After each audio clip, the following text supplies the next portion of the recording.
land reform, the death toll was about 10 million.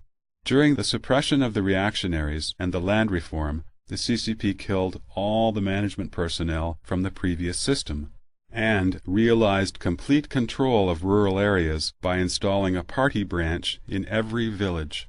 A huge amount of wealth was obtained by stealing and robbing during the two campaigns. The third result was that the civilians were all terrorized. The suppression of reactionaries and the land reform mainly targeted the countryside, while the subsequent 3 anti and 5 anti campaign could be regarded as the corresponding genocide in the cities. In the 3 anti movement, a batch of the CCP's corrupt cadres was executed, while the 5 anti campaign was essentially murdering the capitalists for their money. The capitalists were required to pay taxes that the CCP accused them of having evaded in the late 19th and early 20th centuries. They could not possibly afford to pay these so-called taxes. They had no other choice but jumped from tall buildings, leaving a corpse so that the CCP could see proof of their death. Chen Yi, the mayor of Shanghai at that time, was briefed every night while lounging on his sofa with a cup of tea in hand. He would ask, how many paratroopers were there today? Meaning, how many businessmen jumped out of high buildings to commit suicide today? None of the capitalists could escape the 5 anti-campaign. It was said that at that time, people didn't dare to walk next to tall buildings in Shanghai in fear of being crushed by people jumping from above.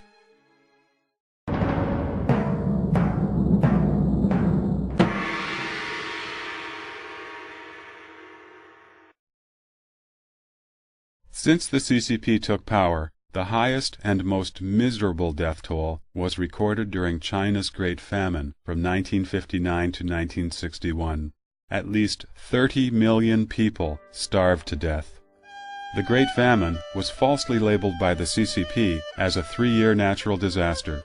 In fact, those 3 years had favorable weather conditions and didn't have any huge natural disasters. The disaster was caused entirely by man. The Great Leap Forward campaign required everyone in China to become involved in steelmaking, forcing farmers to leave their crops to rot in the fields. Officials in every region escalated their reports of production yields. Rice yields of over 3,000 tons per acre were boasted.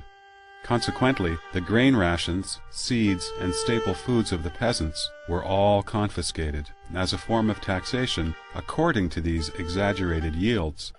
He Yiran, first secretary of the party committee of Liuzhou Prefecture, said that the Liuzhou area must strive to get first place in the competition for highest yield, no matter how many local people would die as a result. In some areas, the government even issued orders forbidding cooking to thereby prevent the peasants from eating their crops. Many peasants did not even dare to cook the food they found growing in the wild and died of starvation. In the book Historical Records of the People's Republic of China, published in 1994, it states, the number of unnatural deaths and reduced births from 1959 to 1961 is estimated at about 40 million. This is likely to be the world's greatest famine in this century. In this report, unnatural deaths and reduced birth population actually represents the number of people starved to death. Historically, in times of famine, the government would provide rice porridge. They would distribute the crops and allow victims to flee from famine-stricken areas. The CCP, however, regarded fleeing from the famine as a disgrace to the party's prestige and ordered militiamen to block roadways to prevent the victims from escaping the famine. When the peasants were so hungry as to snatch grain from grain depots, the CCP ordered shooting at the crowd and labeled those killed as counter-revolutionary elements. A great number of peasants were starved to death in many provinces, including Gansu, Shandong, Henan, Anhui, and Guangxi. The hungry peasants were forced to take part in irrigation work and steel making. Many dropped to the ground while working and never got up again. At the end, those who survived had no strength to bury the dead. many villages died out completely. In the most serious famines in China's history prior to the CCP, there were cases in which families exchanged one another's children to eat, but nobody ever ate his own children. Under the CCP reign, however, people were driven to eat those who died, cannibalize those who fled from other regions, and even kill and eat their own children. The writer Sha Qing depicted this scene in a book, An Obscure Land of Bayou. In a peasant's family, a father was left with only his son and daughter during the Great Famine. One day, the daughter was driven out of the house by her father. When she came back, she could not find her younger brother, but saw white oil floating in the cauldron and a pile of bones next to the stove. Several days later, the father added more water to the pot and called his daughter to come closer. The girl was frightened and pleaded with her father from outside the door. "Daddy, please don't eat me. I can collect firewood and cook food for you. If you eat me, nobody else will do this for you." The final extent and number of tragedies like this is unknown. But we do know that the CCP cadres at different levels, the ones directly responsible for these tragedies, had resisted telling the truth in the face of tens of millions starving to death. As a result, they passed the CCP's test. After the Great Famine, the responsible provincial officials merely participated in the formality of self-criticism.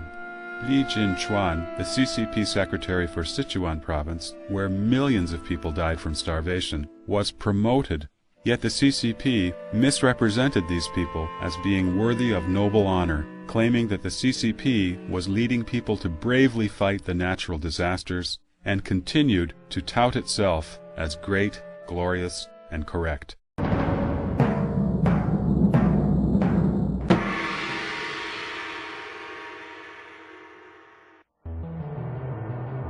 Everything the CCP does serves only one purpose: gaining and maintaining power. Killing is a very important way for the CCP to maintain its power. The more people killed and the crueler the killings, the greater the ability to terrify. In his book, The Enemy Within, Father Raymond J. de Jager relates the killing stories he witnessed in North China during the Sino-Japanese War. One day, the CCP required everyone to go to the square in the village. Teachers led the children to the square from school to watch the killing of 13 patriotic young men. After announcing the fabricated charges against the victims, the CCP ordered the horrified teacher to lead the children to sing patriotic songs while gesturing the executioner to begin. The executioner was a fierce, robust young communist soldier with strong arms. The soldier went behind the first victim, quickly raised a big sharp knife, and struck downwards, and the first head fell to the ground. Blood sprayed out like a fountain as the head rolled on the ground.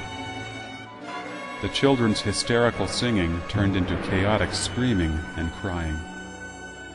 The teacher kept the beat, trying to keep the songs going. The executioner chopped 13 times, and 13 heads fell to the ground. After that, many communist soldiers came over, cut open the victims' chests, and took out their hearts for a feast. All the brutality was done in front of the children. The children went all pale due to the terror, and some started throwing up. The teacher scolded them and lined the children up to return to school. After that, Father de Jager often saw children being forced to watch killings. The children became used to the bloody scenes and numb to the killing. Some even started to enjoy the excitement. When the CCP felt that simple killing was not horrifying and exciting enough, they invented all kinds of cruel tortures.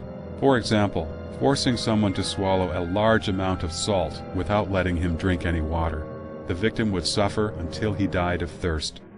Or stripping someone naked and forcing him to roll on broken glass.